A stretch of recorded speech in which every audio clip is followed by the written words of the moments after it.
The world is crazy right now. The world is crazy. We got a senator in the nation's capital giving 20-plus hour speeches. We've got the right and the left seemingly losing their damn minds. We've got NBA action to get into and an actor making some noise as well. And Nephew Josh is in the house to talk to y'all, not me, on my own damn show. You can't make it up. You can't make it up. Stephen A. Smith Show in the house.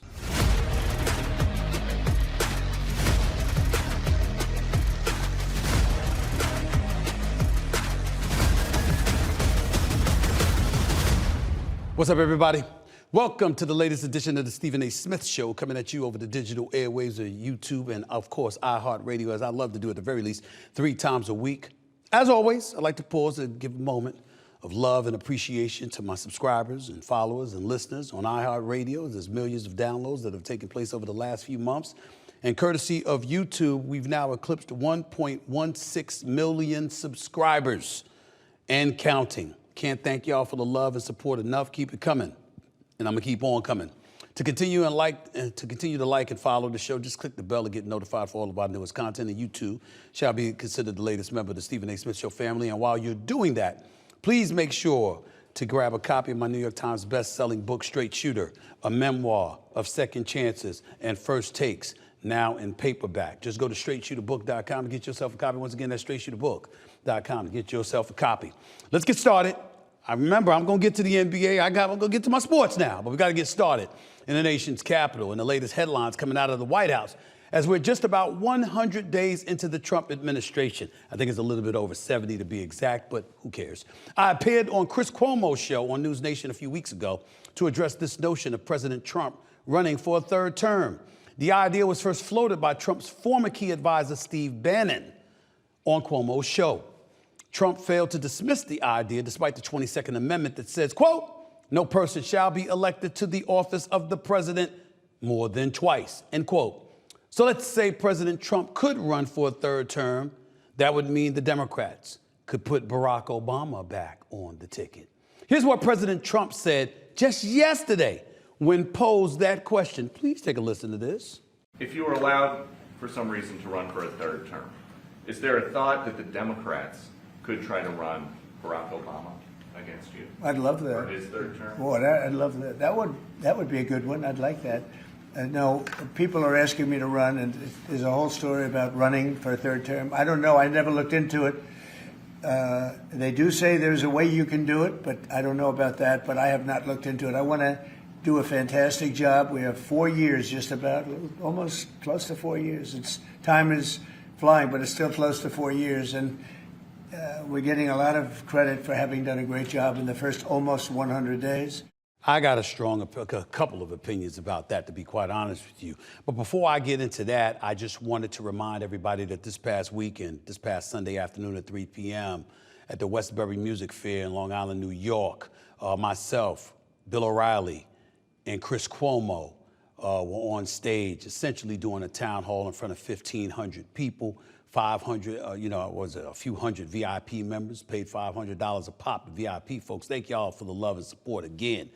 But what I love about what y'all are seeing right there is that all 3 of us were talking, all 3 of us were listening to one another, all 3 of us were getting along with one another. Why? Because America, to be quite honest with you, that's the way it should be, as opposed to politicians being on Capitol Hill and beyond acting like a bunch of juveniles. These are the people we've placed our faith in, and what do we have to show for it half the damn time? That's what we're looking at right now. That's why I want to show y'all that footage. And thanks again to Mr. Bill O'Reilly and Chris Cuomo for putting it together and their participation. It's something that we may do more of in the future. We shall see. If the people call, the likelihood is we shall come. Now let me get to what Trump said there. What he said was appalling. He'd entertain running for a third term. He's not ruling it out. It's inexcusable stuff. And the reason why it's inexcusable is because, as the 22nd Amendment stipulates, the presidency is something that you can only have for 2 terms. I'm paraphrasing, of course. 2 terms. That's it. It's an amendment in the United States Constitution.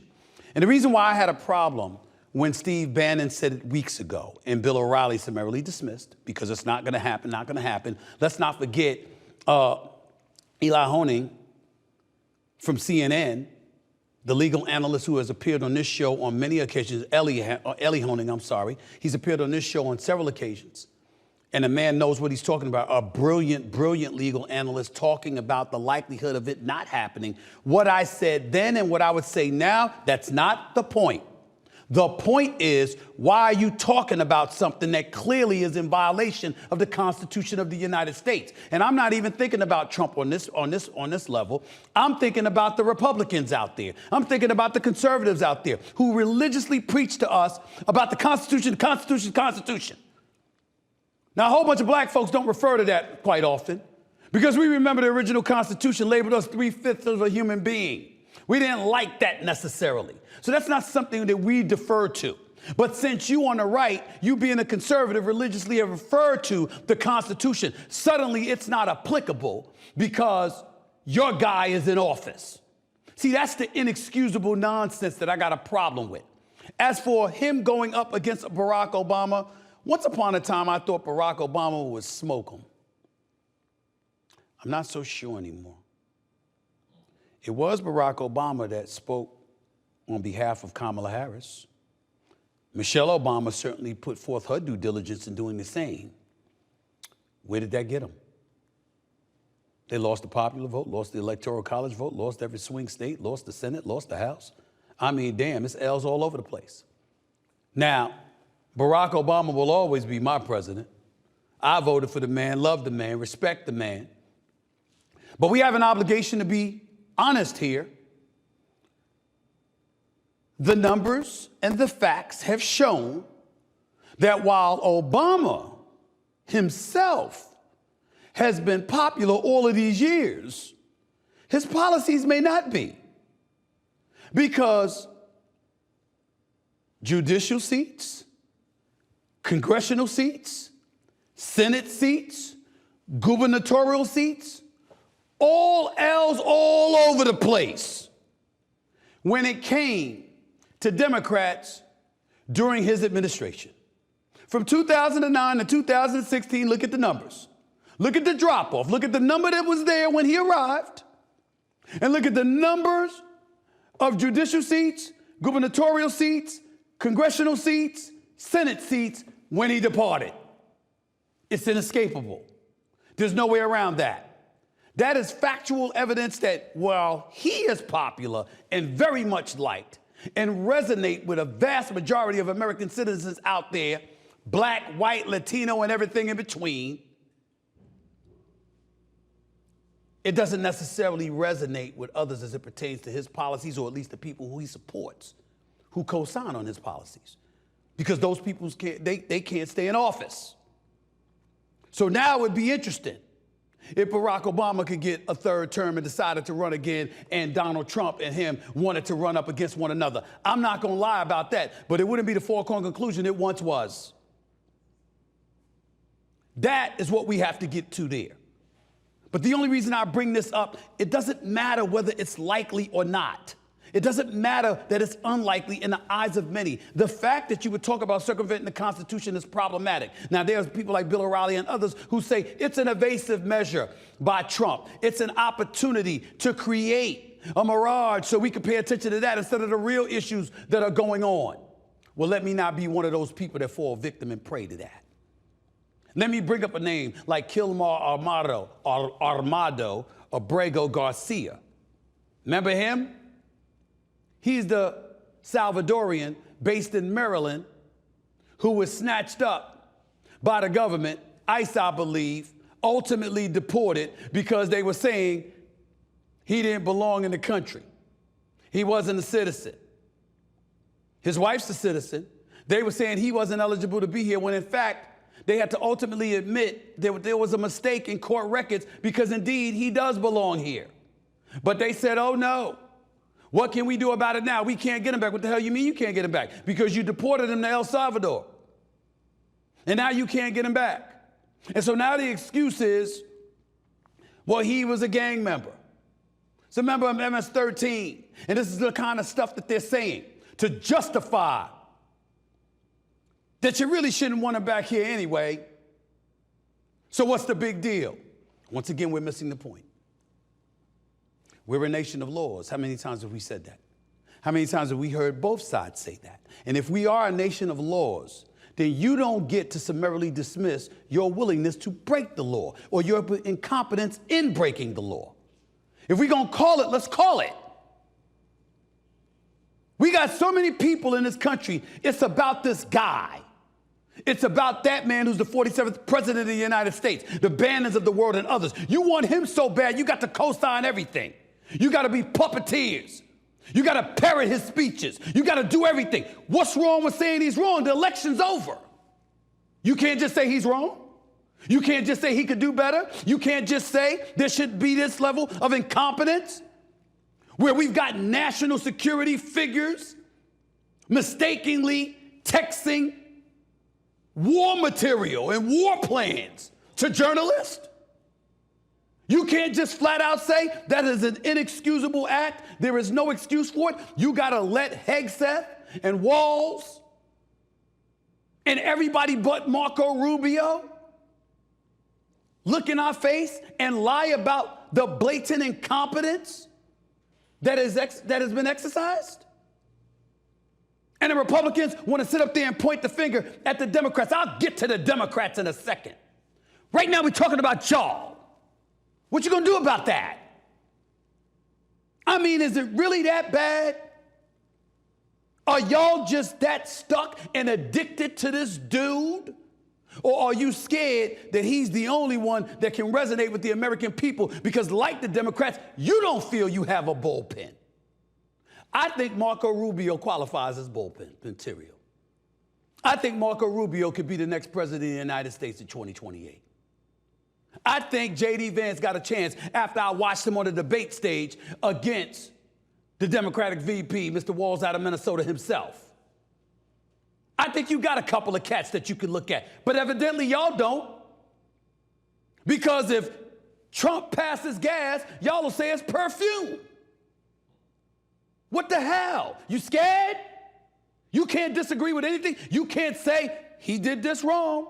He's got to do better. This mistake can't happen. That's ridiculous. It really, really is. And let me make this warning to the Republicans out there, particularly in the aftermath of Trump with the Smithsonian and, you want to sit up there and eliminate access to African-American material, the history of African Americans, particularly as it pertains to slavery, Jim Crow laws, civil rights legislation, etc. Let me be very, very clear. Y'all on the verge of blowing the support you mustered during election time. It ain't going to be just farmers all of a sudden saying, yo, Trump, I thought you made us these promises. How are you doing these tariffs? This is hurting us. This is harming us. This is compromising us. It ain't going to be just them that's going to get all up in y'all. It ain't going to be just Democrats. It's going to be minorities in this country. How dare you try to eradicate history? How dare you try to eliminate what happened to us? How dare you try to say we're not going to give you access or we're going to deny or compromise access to historical facts that can't be disputed just because you think it's anti-American? I thought it was a part of America. You did this before, as a nation for many years. Civil rights legislation that came into effect that was obviously denied to African Americans in this country before you ultimately relented. Voting Rights Act, that was denied as well. Women's right to vote, that was denied as well. There were so many denials on the part of the white power structure in the United States of America for so many years, not only to its own women, but to minorities in this country. That's where you're going back to? Is that what you're threatening to do? Is that what you're attempting to do? It seems that way. It seems that way. Keep this up, it's going to cost y'all the midterms. And then all hell is going to break loose from 2026 to 2028. Mark my words. Mark my words. Let me get to the second topic, because that's necessary. But before I do that, because there's a lot to get into, I'm not finished. I'm just going to wait until my sponsors speak before I get back at it. Back with more in a minute. All right, folks, I need you all to stop what you're doing and listen up. You know I love this time of year, right? The madness is set, and we have 4 teams left in this year's college basketball tournament. And with all that action going on, the Stephen A. Smith Show wants to make sure you take advantage of it all. That's why we've partnered with Prize Picks, the best place to win cash while watching sports. The app is easy to use, you know. Just pick more or less on a few player stats, and you can win up to 1,000 times your cash on a single lineup.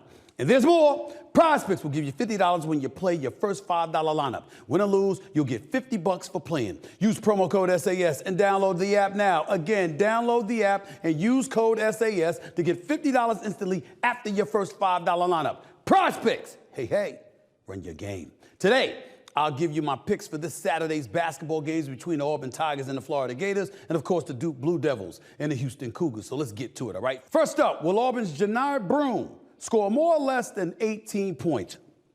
I messed up the other day. I thought he was going to score less than 18 and a half. I ain't making that mistake again. The brother's a baller, okay? Got hurt, came back, handled his business, propelled Auburn. I got love for this brother. I'm going to go with more than 18 points in this particular question. Next up, will Florida's Walter Clayton Jr. score more or less than 20 and a half points? This brother's special. Might be the best guard in the country. The brother's spectacular. Got a clutch gene as well. Knows what's needed, when it's needed, and how to get it done and provide what's needed. I believe in this brother. I'm going with more on this one too, all right? Next up, will Duke's Cooper Flagg score more or less than 18 and a half points? Cooper Flagg is going to be the player of the year. Cooper Flagg might win the national championship. Cooper Flagg may end up being the #1 overall pick in the upcoming NBA draft. As a matter of fact, I don't think maybe. I think it's going to happen. The brother is that legit, okay? Some white dude from Maine busting everybody living you know what. He's that special. He's that special.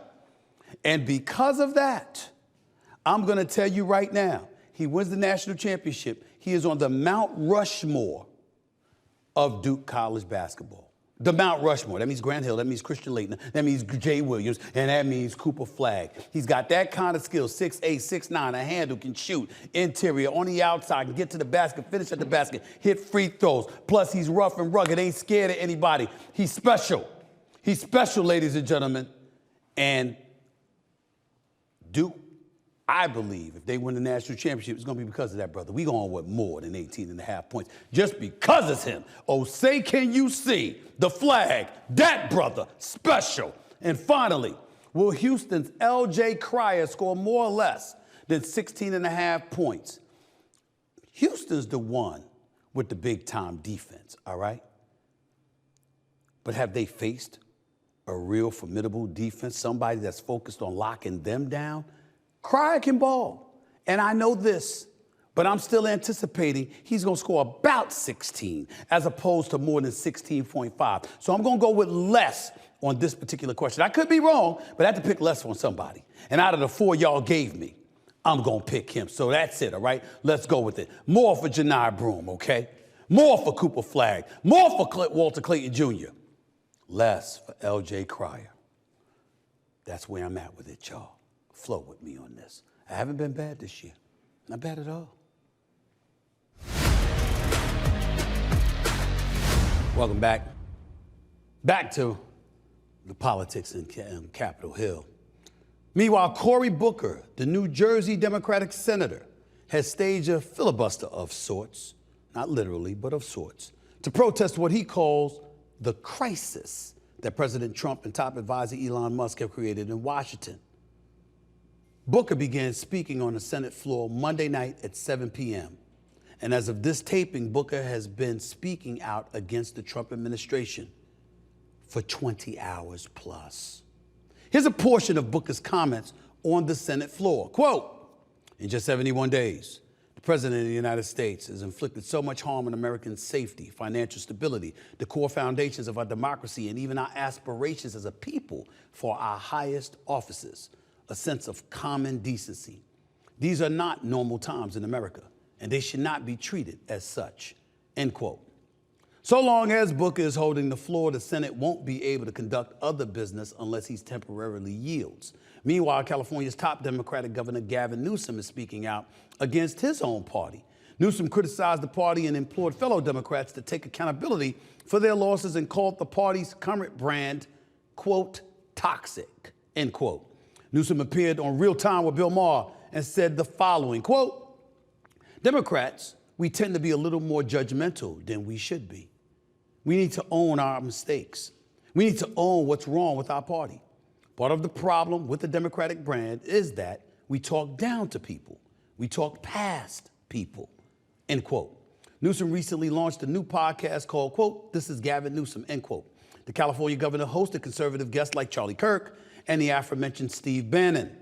Newsom also found common ground with the right on the issue of transgender athletes competing in women's sports. He called these athletes' participation, quote, deeply unfair, end quote. Bravo, bravo. I mean, bravo. I'm so very touched, Gavin Newsom, governor of California, that you would say that. Why didn't you add that you were the one doing it? Because that's exactly what the hell you were doing. When you talked about the right, when you talked about conservatives, when you talked about conservative folks out there and what their principles were and how they may not have been for transgender athletes competing in sports, how they may not have been for, for open borders, how they may not have been for sanctuary cities. Didn't you question their humanity in a roundabout way at the very least? Weren't you one of the voice boxes out there saying that stuff? Now, I like Gavin Newsom. I think the brother looks the part.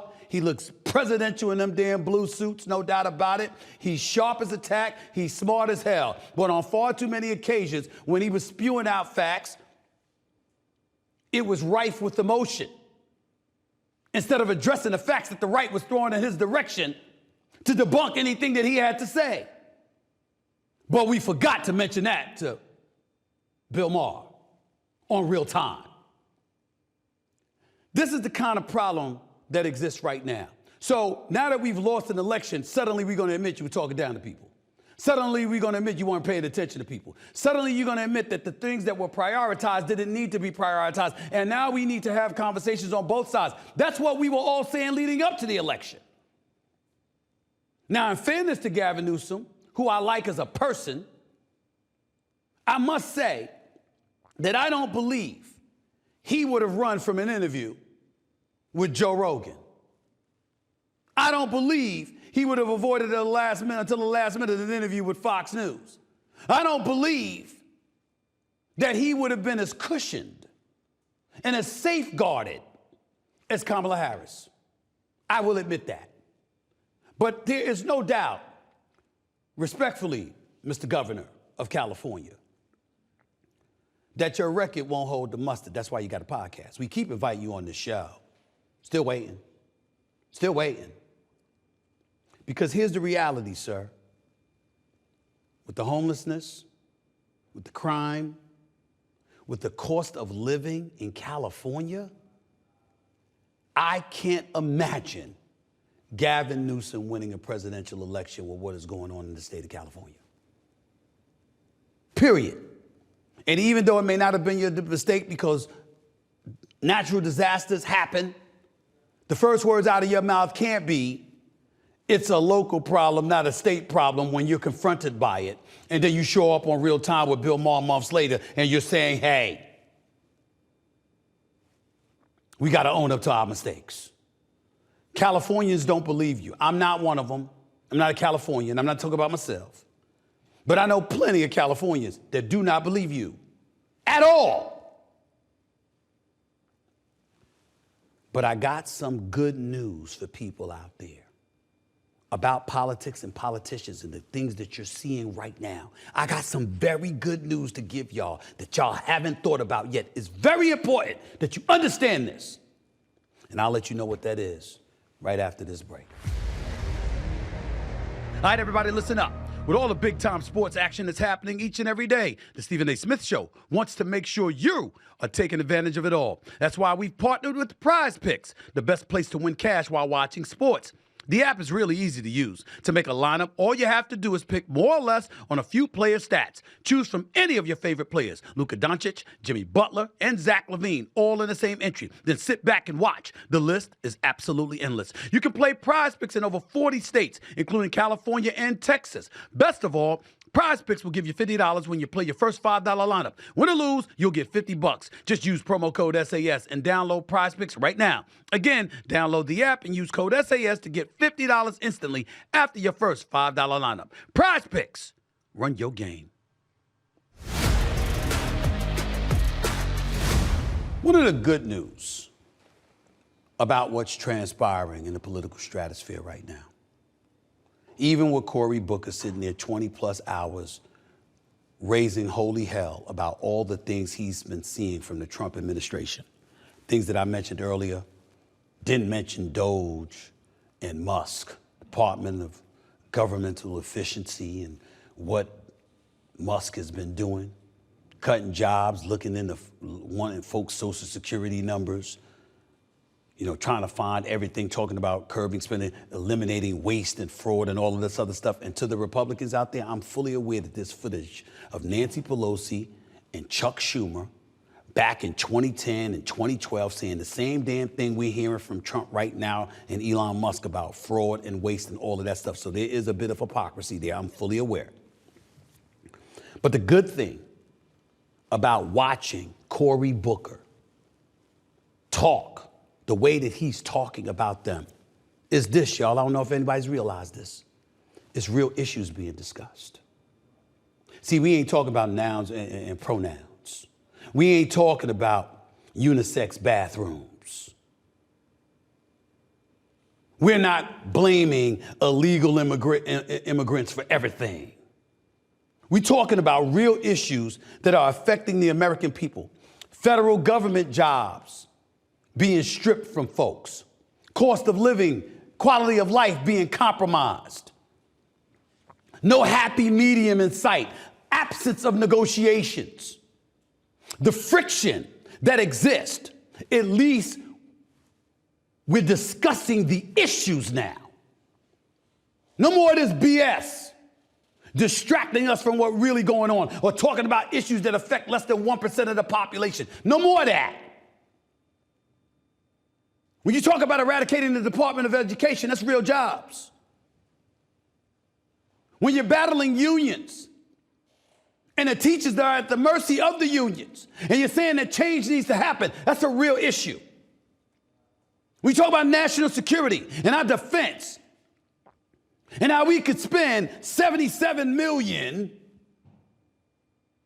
on one subject, but when it comes to the Department of Defense, we're spending $77 billion rather, and then it comes to the Department of Defense, and the number we're spending is $800 billion. Yeah, we got to talk about some real issues, because the money's there, but where's it going? What are we prioritizing? How many American lives are benefiting? When we talk about the war in Ukraine, yeah, it's important to talk about why.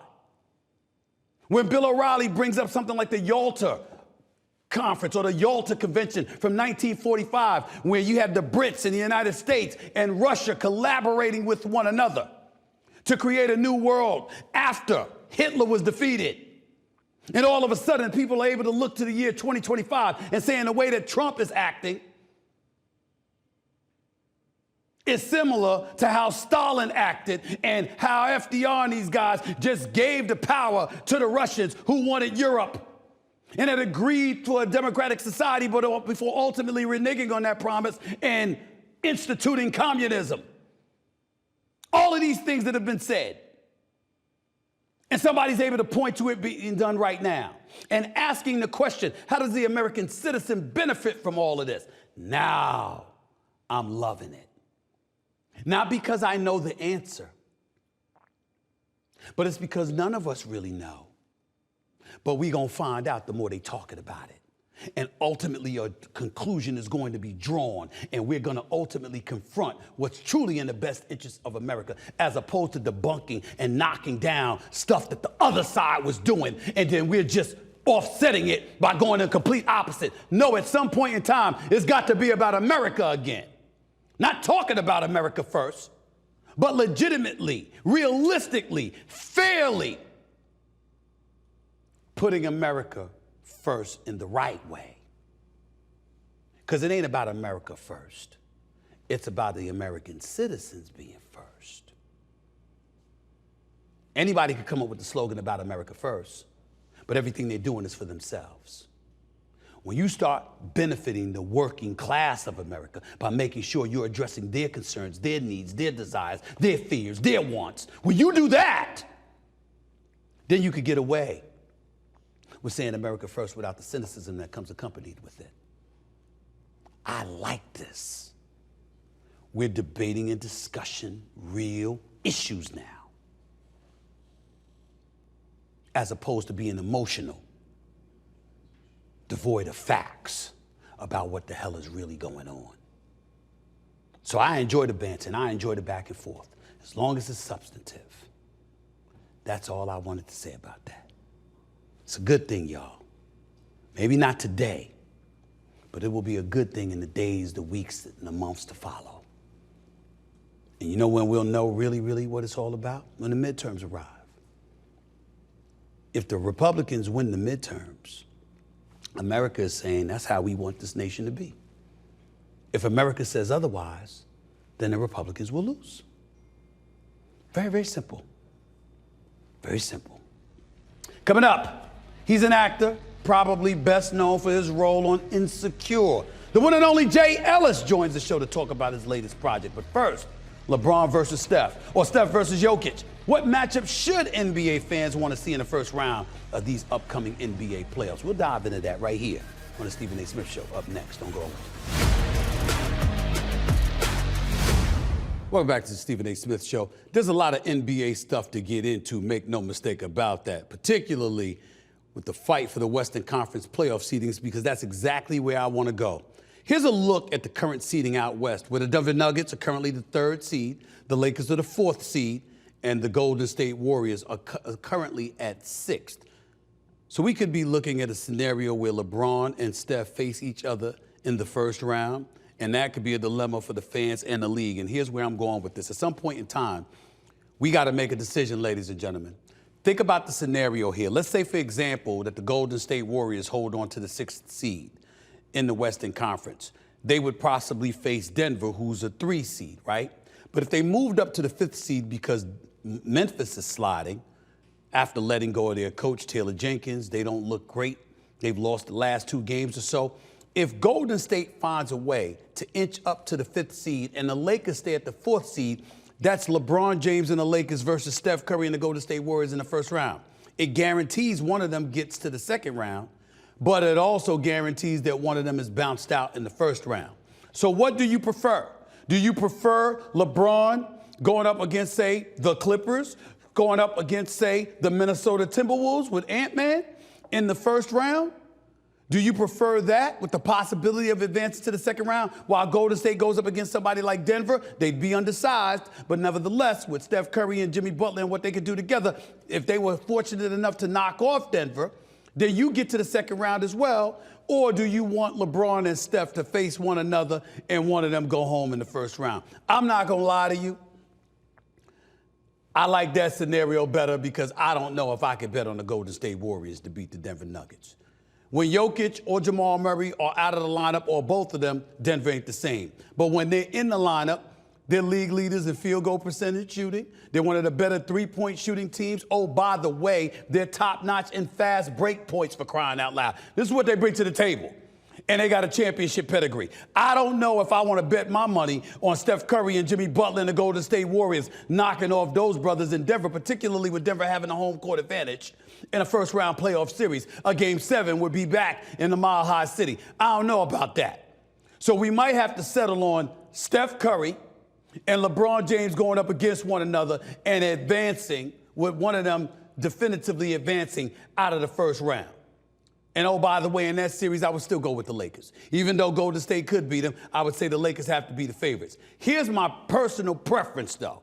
No matter what happens, I want Ant-Man to go as deep as he could go. I want to see Ant-Man. I want to see Anthony Edwards. That's who the hell I want to see, okay? I just want to make sure that I'm clear about that before we move on to my next subject. Y'all can sit up there. We'll take a poll. Y'all can sit up there and express to us what y'all think. Who would y'all rather see? Would you rather see LeBron and Steph in the first round against one another? Or do you want to see them going against different opponents so they could possibly both advance beyond the first round? Is that your preference? Or is the preference them going up against one another? Just let a brother know.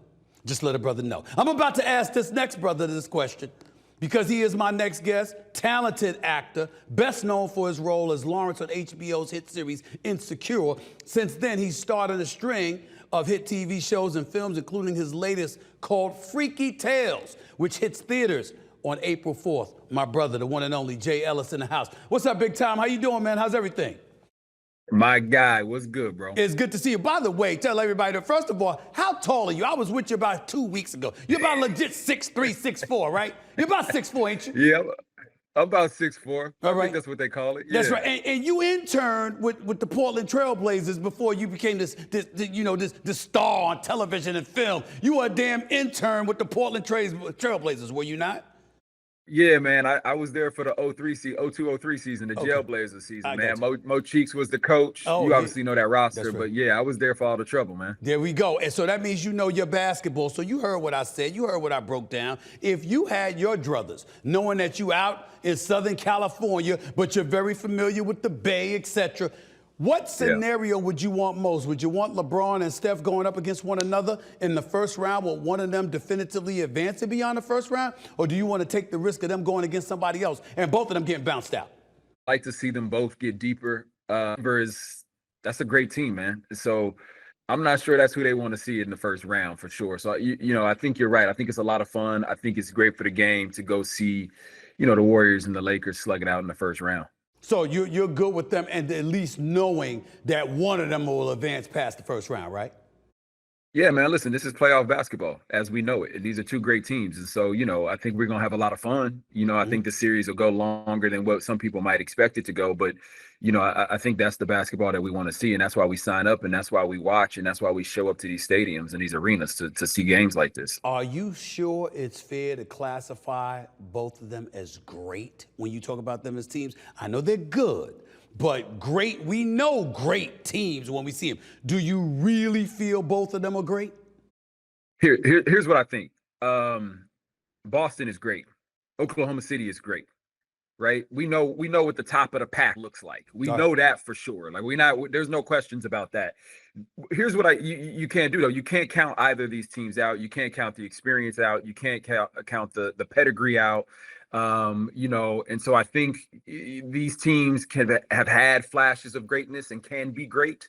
Sustaining that over the playoffs obviously is tough, and that's what basketball is about. Would you be excited about a Boston OKC finals?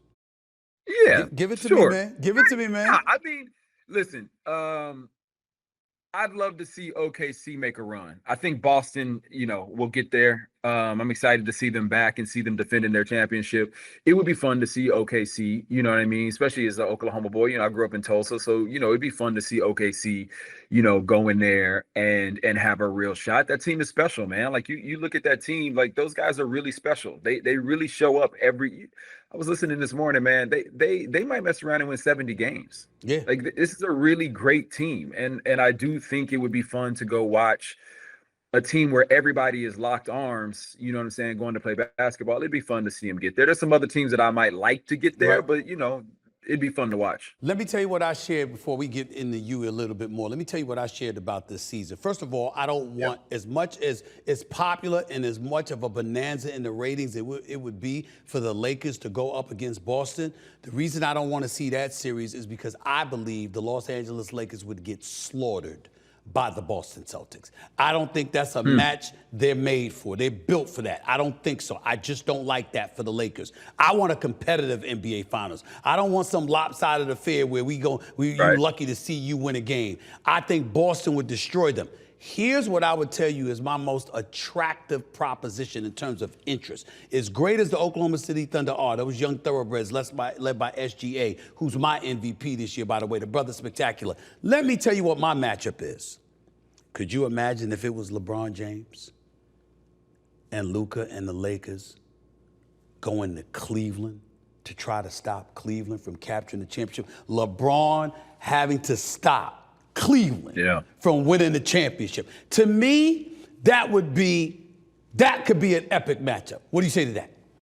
No, that's a lot of fun, man. I mean, obviously to see him have to go back home and win a championship would be, would be amazing. That Cleveland team also, bro. I mean, wow. Yeah. Wow.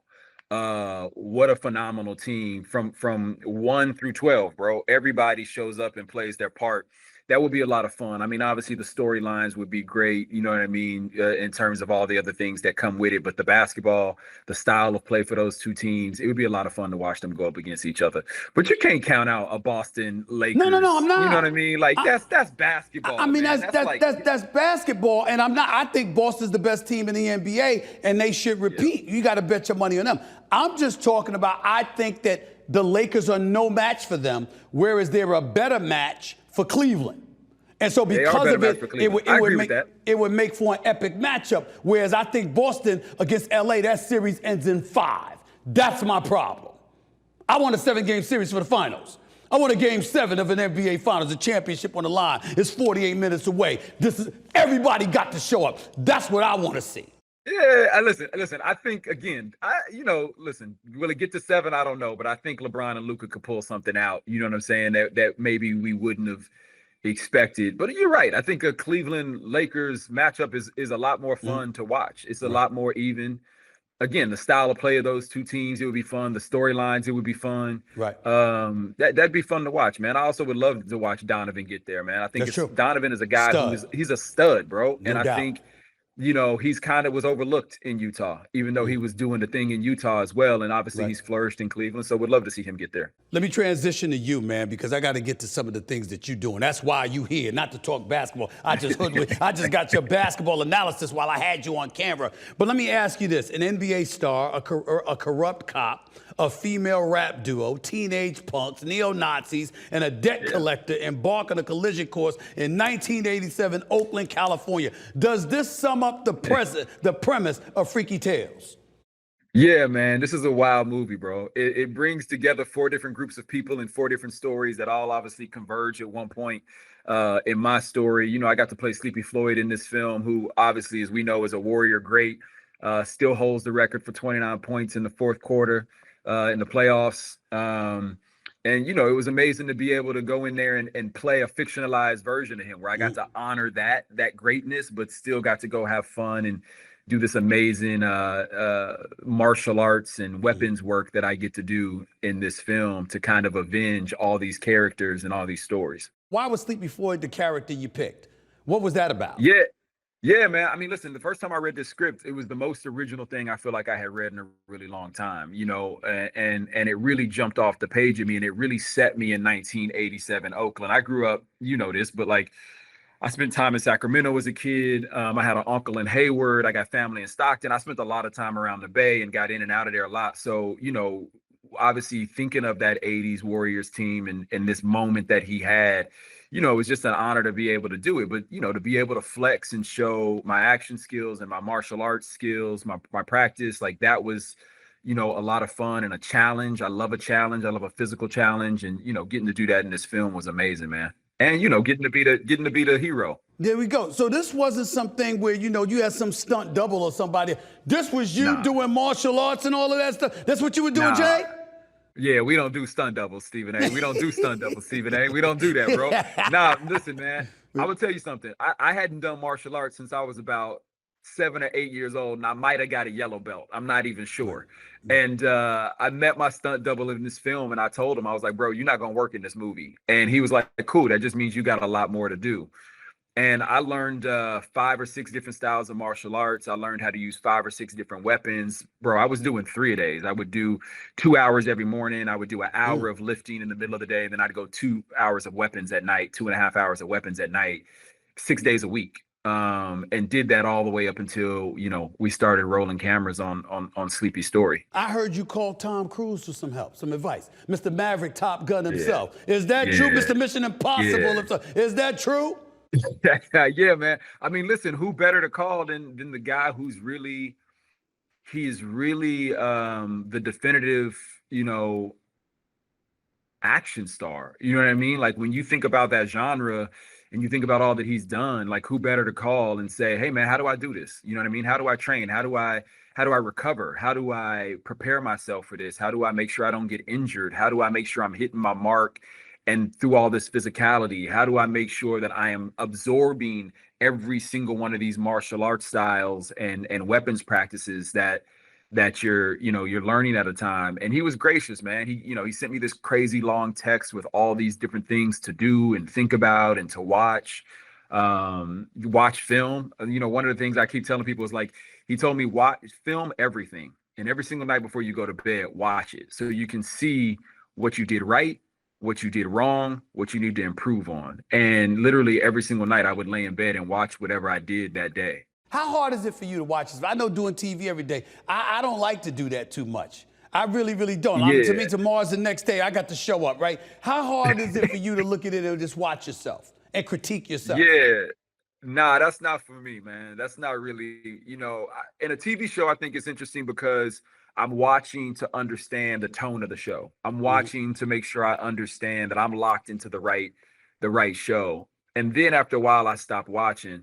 But, it's not my favorite thing to do. You know what I mean? I feel like I get to go make it, and that's what I want to do. I'm not the one I want to necessarily watch it. I want other people to watch it and experience it.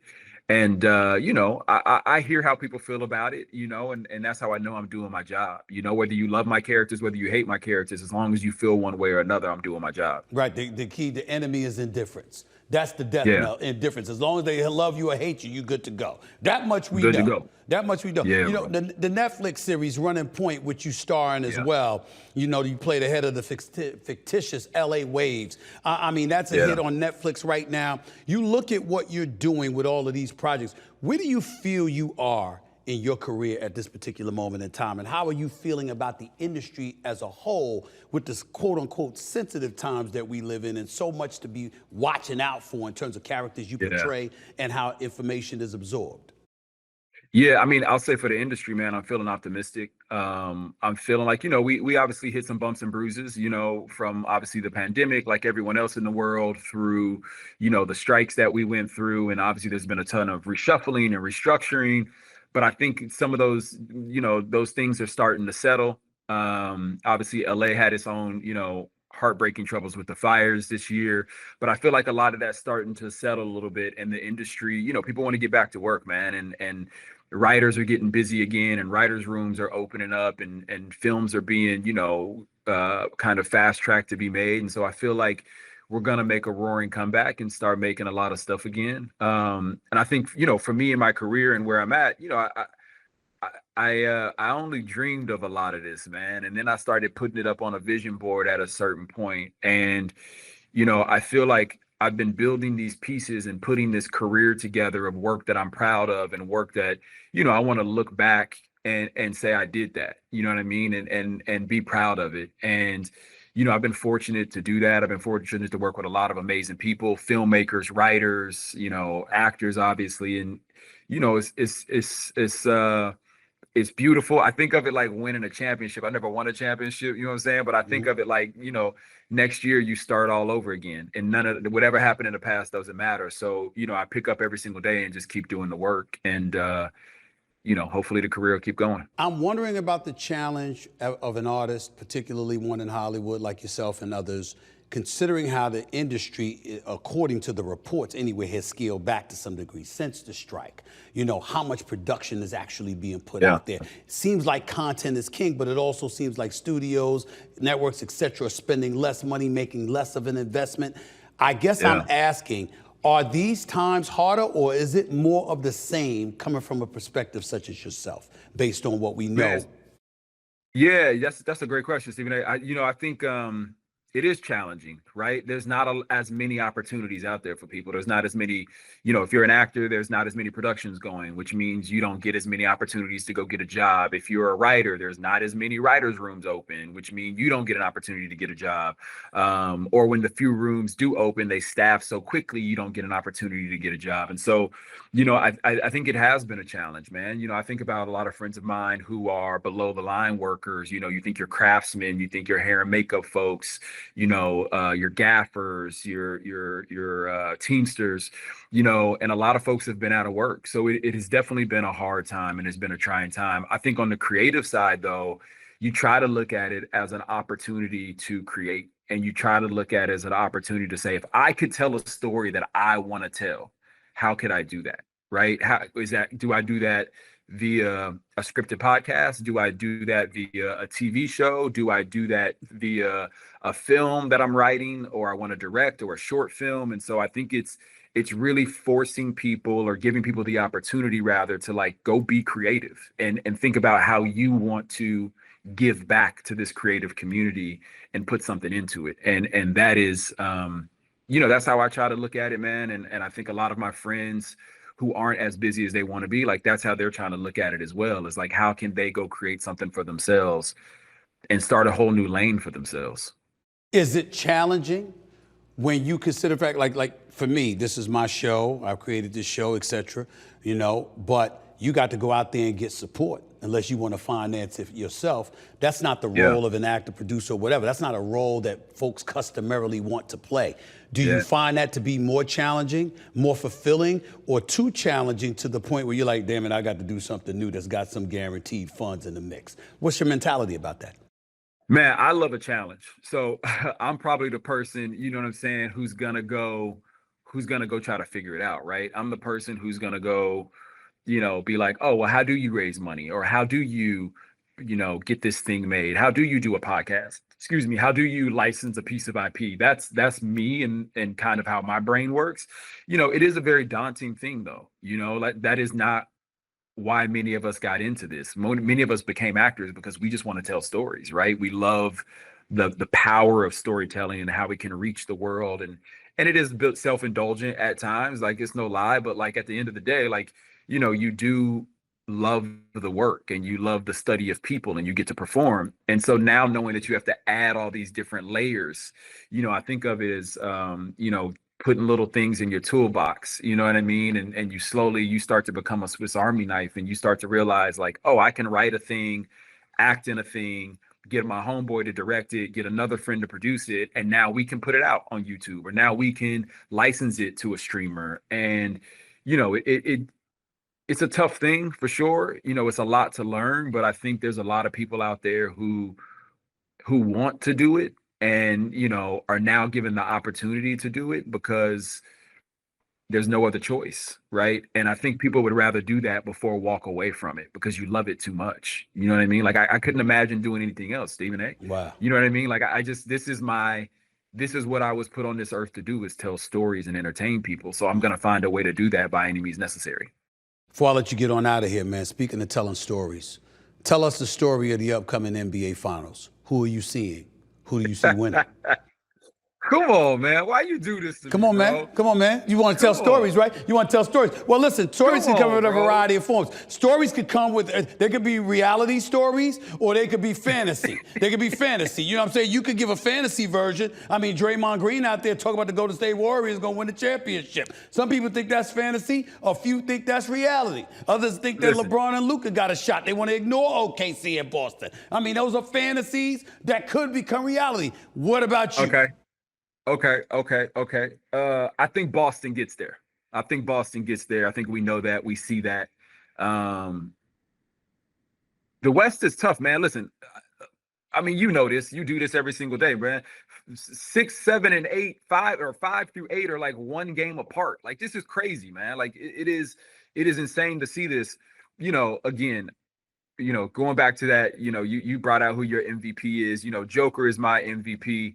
I would love to see Denver get there again. I think that would be a lot of fun. Don't wish that on me. And then obviously, don't wish that on me. I don't feel like being in the Mile High City, man. I don't feel like being in that altitude, man. I just don't feel like going through it again, Jay. I just don't. I just don't. I know, bro. But You know, my listen, bodyguard man, losing his breath and shit all the time. I mean, when I that don't dude know is what's on the- up. when that dude is on the court, you know it. Everybody knows it, bro. It's the craziest thing to watch, man. You look up and you like, this dude has a triple-double in the third quarter, and you don't even know how it happened because it happens. It's so smooth. Yeah. You don't even know. You know what I mean? And then when Jamal Murray is clicking, and you know, it's Aaron Gordon can catch the ball anywhere, and his bag has gotten better, especially on the dribble, man. Like, you know, they're a really fun team to watch, and you know, I believe in OKC, but I think they got to go against some dogs to get there. They got to go against some vets to get there. They got to go against some dogs to get there. And that's not to say that they're not dogs, but I'd like to see Denver get there. And if it's not Denver, then, you know, I'd like to see the Lakers get there, man. I'm a hometown boy. So you're a hometown boy that ultimately doesn't want to admit that you're picking the Boston Celtics to win the championship. Whoa. Is that what you're saying? I mean, that's what I interpret. That was my interpretation. I mean, I could be wrong, but that's my interpretation. Whoa. Listen, I don't know what happens when the finals come around. You reserve the right to hold on to that thought, right? Yeah, I don't know what happens when the finals come around. Things get freaky, you know what I'm saying? But you know, I would love to see Boston play the Nuggets, and if it's not the Nuggets, I'd love to see them play the Lakers. All right, my man. All the best to you, my brother. Freaky Tales in theaters Friday, April 4th. The Running Point, by the way, streaming now on Netflix. And pick up, Did Everyone Have an Imaginary Friend or Just Me? Wherever you buy your books, the brother's a publisher. He's an actor, a storyteller extraordinaire. The one and only Jay Ellis. Appreciate you, my man. Proud of you, man. Keep up the good work. G. We'll catch up soon. All right, bro. Thank you, No man. doubt. One and only Jay Ellis in the house right here with Stephen A. Up next, your calls and videos. Folks want to get at me, but I got a weapon. The only part about it is that he ain't no damn secret. It's my nephew Josh. But on this particular day, he might have my back. He just might. Miracles do happen. Stephen A. Smith Show in the house. Back with more in a minute. Welcome back to Stephen A. Smith Show.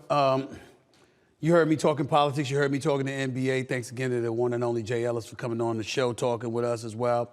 And I felt that I was going to lighten the mood a little bit. And, you know, when this man asked me to come on the show, he didn't really ask. He just said, I'll be there, you know, because he a boss now. That's what he does. Nephew Josh is in the house. What's going on, man? What's going on?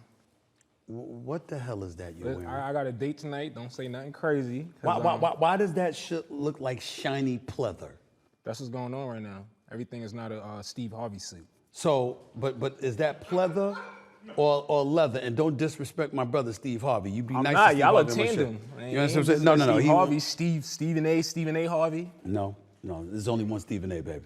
There's only one Stephen A. But you wearing the tight. So hold on for a second. You said you got a date tonight. Didn't you just say that?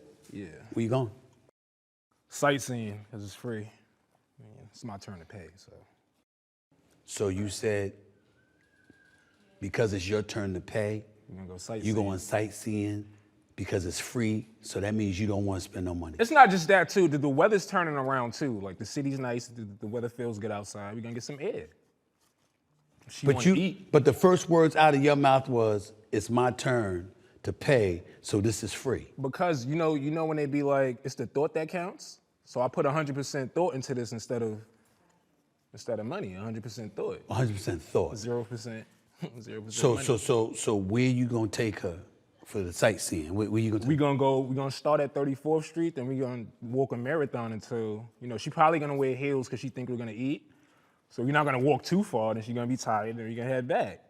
As soon as we get inside. But if she's hungry, why would you head back anywhere when you really is supposed to be taking her out to dinner? No, I'm not supposed to take her out to dinner. I'm just supposed to take her out. It's on me on where I'm taking her. So. Where's she from? I'm saying if she's from New York is what I'm asking. Yeah. So why you think taking her to Times Square or 34th Street is something that's gonna move her? Because on every block, somebody's gonna shout, "We rich." And it's just the feeling of, you with a J-list celebrity now. I'm working my way up. Yeah, man. What's on your mind, man? Why'd you want to sit in here with me today, man? Oh, Because, nah. you're already getting on my damn nerves with this. Go ahead, man. Did you tell them that we was at the Three Americans thing together? I didn't tell them that. Yeah, was I supposed to tell them that? Yeah. Why you want me to tell them that? Because you have to add some validness to my JVP run. Well, you were there filming it for me. Don't But you did a bunch of shots from the back of my head. That made no sense. Oh, you want me to get into why? Because the people at the place would not let me film from in front of you. You know why, right? Why? My last name wasn't Cuomo or O'Reilly. Because I told them who I was. They tried to act like they didn't know who I was. So that's either your fault or their fault. Who taking the blame? So you saying that, you know, because you said that you were Stephen A. Smith's nephew, that they denied that? It's past Is that what you're that. trying I to didn't tell say us? Stephen A. Smith's nephew. I said I'm Josh Smith, and we running in 2028. Now where do I sit? And she looked at me like I was crazy, but I got over it. We running? Yeah. How we running? We running. Vice President, I'm gonna get you the votes that the people that don't want to vote for you gonna want to vote for me. Why don't you tell the people what you said to me on Sunday? What When I you said? came, you walked up to me and you said, Uncle Steve, man, I might have been wrong. You really could do this. You could. You should. Why don't you elaborate to the audience? Let them know. No, 'Cause I walked right down on him because I did see him speaking on our behalf. I'm not sure where you can see that. Where can you watch that at?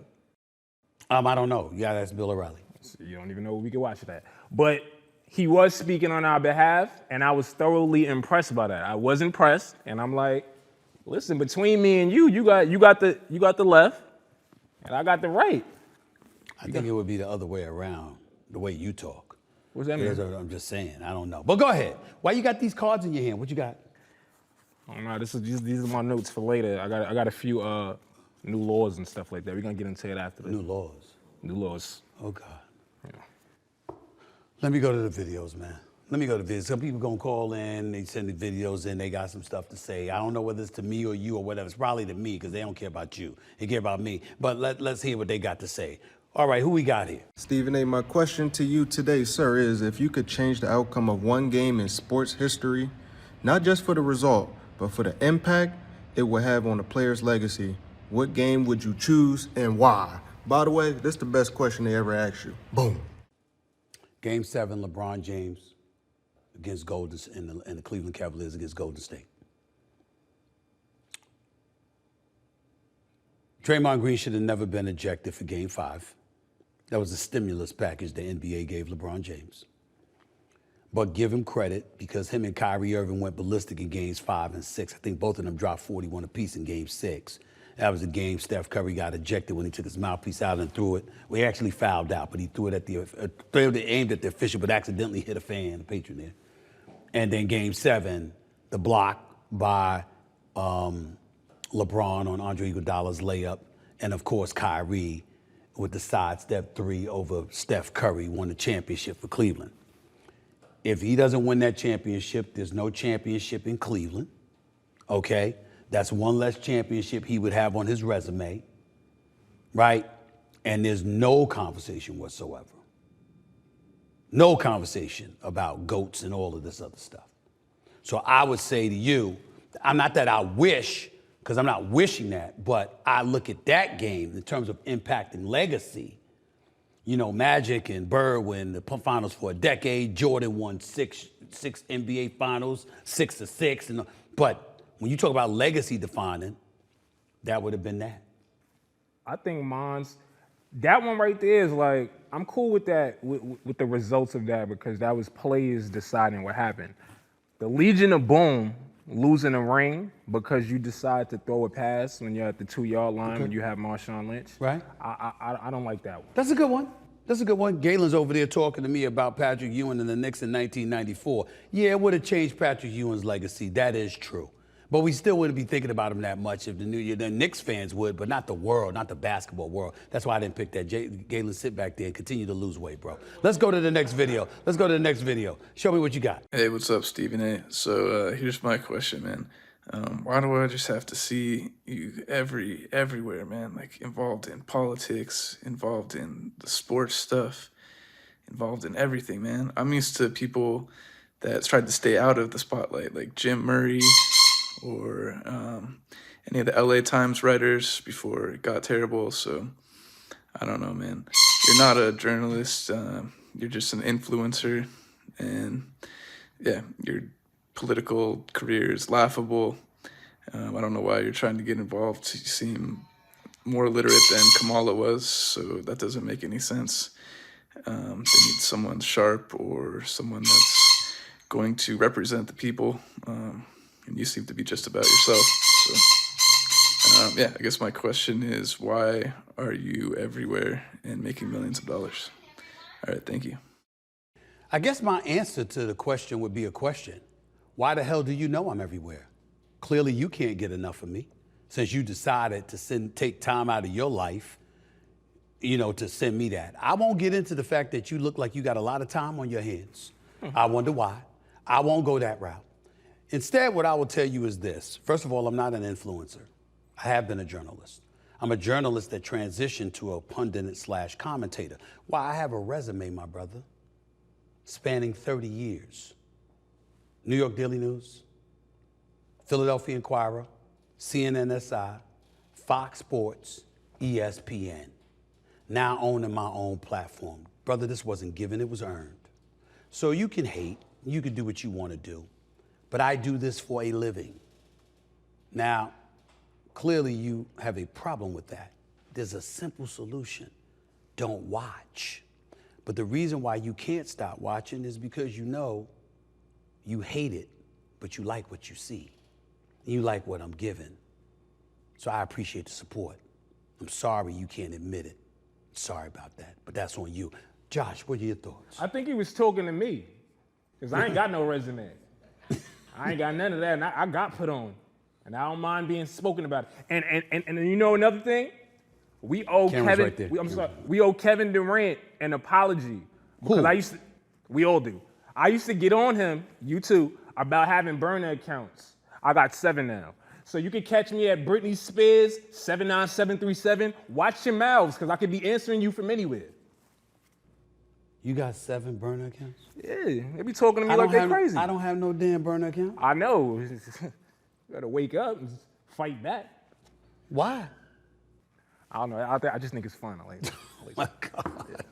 Let me get to the calls, man, before I get on out of here. Let's go to the first one. Go. Zach in Wisconsin. Go ahead, bro. So my question for you is J.J. McCarthy and the Vikings. And if J.J. McCarthy can play at, just that above average quarterback play, with the talent around Minnesota, how far do you see them going if he plays that way? You know what? I think they got a chance, man. I think their defense is big time. Flores is no joke as a defensive coordinator. O'Connell is no joke as a head coach and a quarterback guru. What I'm shocked by, Zach, is this reliance on J.J. McCarthy. Like, they act like he's played in the NFL before and he was just injured or something. He won a national championship at Michigan. He got injured in his rookie year before he ever played the game. And yet they're going to say, you know what? Sam Darnold, you can leave. They're going to say, Aaron Rodgers, you don't have to come. So J.J. McCarthy is that dude. They're acting like he's produced already. I don't get it. Do you think it was not a smart move to not get Aaron Rodgers on the team just in case? Maybe. Falls apart? Maybe. What are your thoughts, Josh, real quick? Giants fan over here. I don't really speak on the Vikings. Good luck next year. All right. Works for me. Appreciate the call, Zach. Thank you. This is Ben. Go ahead, Ben. Go ahead, man. I have only been watching basketball for about a year, seriously watching basketball, and I love it. The first game I ever saw was the Luka 73-point game, and that made me a Mavericks fan. I'm wondering, after the trade and after the disaster these past few months have been for the Mavericks, where do you think we'll be in around, not 5 years, but like 2 years? Like long term, how do you think the Anthony Davis trade is going to end? Well, 2 years ain't long term. That's number one. Number two, I would say this to you. Within the next 2 years, I think Dallas Mavericks have a shot to win a championship. I think if Kyrie, Anthony Davis, Daniel Gafford, Derek Lively, P.J. Washington, and the rest of the crew with Jason Kidd coaching them are healthy, I think the Dallas Mavericks have a chance to win the championship. Am I wrong about that, Josh? Definitely wrong. Ain't no way. Ain't no way. Why not? Daniel Gafford, Derek Lively, these ain't names, and Kyrie in 2 more years? No, I'm saying over the next 2 years, meaning next year or the year after. So they got a chance. I don't think so. You got them beating the top teams in the West. They can if they're all healthy because that's why they Anthony Davis inside. Now, it might have been foolish to let go of Luka Doncic, but understand Anthony Davis is good for 28 and 12 a night when healthy. And he's a legitimate power forward at 6'10", 6'11". When you look at him and Gafford and Lively, if you get stellar guard play, if Kyrie and Anthony Davis are both available to you and everybody's healthy, the Mavs can compete with anybody. Yeah. When I'm focused, I can do anything. How often am I focused? Yes. Griff just got in my ear talking about Kyrie's got a player option for next year. The brother just had surgery. They're going to still pay him his money, but he was in line for damn near $250 million. I don't know how much he's going to get now. Let me go to this last caller here. Let's go to Christian from Atlanta. You're live with Stephen A. and Nephew Josh. Christian, talk to us. All right, so how do you feel about the whole Deshaun Watson situation, and where do you see the Browns going from there? Like, how do they move on? Do they just, blow it all up, trade Nick Chubb and things like that and move on? Or should they just keep what they have and hope that they find the quarterback in the next 3 to 5 years? You got to hope you find a quarterback because you ain't blowing it up when you just paid Myles Garrett all that money. You didn't pay him all of that money to take seasons. And the fact of the matter is Deshaun Watson, it's inexplicable what's happened to him, bro. I mean, that's just the mental completely contaminating your game. When you have a situation where you give this brother a guaranteed $230 million deal, every penny guaranteed, when the brother got 27 lawsuits at the time against him, and you give him the money anyway, and he steps on a football field and looks nothing like he looked when he was a quarterback for the Houston Texans, that's just messing with your mental. Josh, I'm going to my nephew here. I can't believe how bad Deshaun Watson has looked. Yeah, he definitely been looking bad. So bad that I'm in the mood making my neck hurt. I need a little massage. Really? Damn. That was pretty low. That's kind of low to do that to him. That was kind of low. You should be nicer than that. All right, sorry, Deshaun. He got you needing a massage. It's the leather. It's the leather. Take it easy, bro. Take it easy. Let's get to you and your list before we get on out of here. Josh, you got new rules? New who? You said you got new rules. Oh, yeah. You forgot to have the new rules? I did, because I got caught up in Deshaun Watson. I really do need a massage. If I'm driving and if I catch a heat flash, right, and I crack the window, but the passenger is cold, who should we go with? I'm the driver. Remember that part. If it's your lady, if it's your lady, look, you got to find at least a happy medium. You got to compromise. You have to always do something that tells her it's not just about you. That's all I'm trying to say with that. Is it about me at all? It can be, because you don't need to be freezing if you're driving. You don't need to be uncomfortable because her safety is in your hands because you're behind the wheel. But you do need to be a bit sensitive to what she wants and needs, even at that particular moment in time, because damn it, if she's freezing, that's a problem. So if she starts a question with, so can I ask you a question? And I say no, is that valid? Say what? If she asks me a question and it starts with, can I ask you a question? And I say no, is that valid? Because we all know when y'all start with, can you ask you a question, there's nothing good coming behind that. So you gave me an option and I said no. Mm-hmm. Is it rhetorical? Can I ask a question? Like, it's rude. Can I ask you a question? No. Really? It's rude. It's an answer. Next I'm straightforward. Rule. Next rule, bro. Next rule. I got a surprise for you, by the way, before all of this show is over, but go ahead. Oh, you do? The indecision shot clock. If I ask you what you want to eat, you got 24 seconds to figure it out. You got 2 back and forths before the 24 seconds runs out. You know what? Oh, I'm vegan this month. No, we don't have time for that. Like, I'm really sick of it. I'm going on a date tonight, like I told you, and it's outside. We're going to stop. We might stop at a hot dog truck or something like that. Why would you be going outside on a date in April?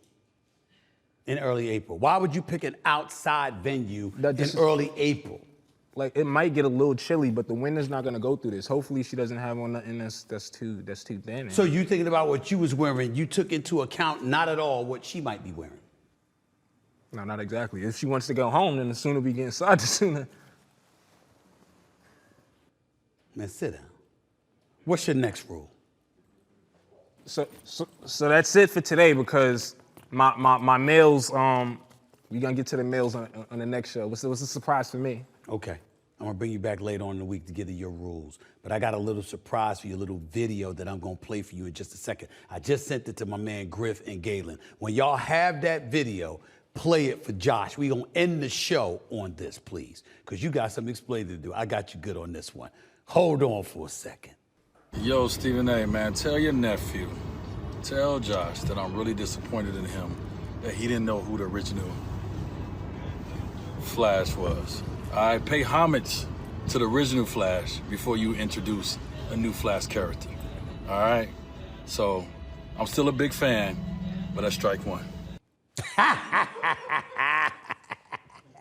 You done irritated one of the nicest dudes on the planet, who's one of the greatest off guards in the history of basketball, a 3-time champion, a Hall of Famer, all right, one of the best people I know. You know that's my brother right there. And how in God's name do you not know who the original Flash was? I mean, you ignored him and he called you out. I never not knew who Dwyane Wade was. That's how you sounded. Is he still Flash? Excuse me, he's whatever he wants to be. That's what Hall of Famers are. Hall of Famers who are champions multiple times over, plus a finals MVP. You see? Those are those guys right there. And by the way, he didn't send that video. I hope he's not mad at me, because he didn't send that video for me to put over the airwaves, but you know, he got love for you, so I thought he would appreciate me showing that. What that reminded me of was it Rick Barry saying that like he could have played in any era if he had all of the things that they had now? This is what I mean with everybody. We have to move along with the times. If you see better, say it's better. I mean, Wade was. So who are you saying is better than D Wade? No, I'm saying, who were you alluding to at that time that he had to call you out? Who were you alluding to? It's not that somebody's better than Oh, exactly. Wade. So all right, so now we get that out the way. Secondly, that's not what he was getting on you about. He was getting on you about like you were acting like you didn't know who Flash was. I know who Flash is. But I'm just saying that if there's a new Flash, does he keep Flash? Like you see how you smiling? You smiling because you caught out there. You trying to find a reason. Like you called your boys. I didn't call him. Yes, you did. No, Josh. He was watching you. He was watching you on the show and saw you forget his name. You see, I do things to support this show. We in this as a whole. I even did the Chris Brown Residuals Challenge on behalf of this show. We're gonna show it on the next episode. Residual challenge? Residuals? Yeah. It's like when you remake his song, and I did it on behalf of our show, music video and all of that. I'm gonna show it to you when we go off air. Oh my God. R&B album pending. That's what the leather's about. America. Where's the camera? The world is YouTube. Goodbye, y'all. We gotta go. Let it go out on me too. Go out on me.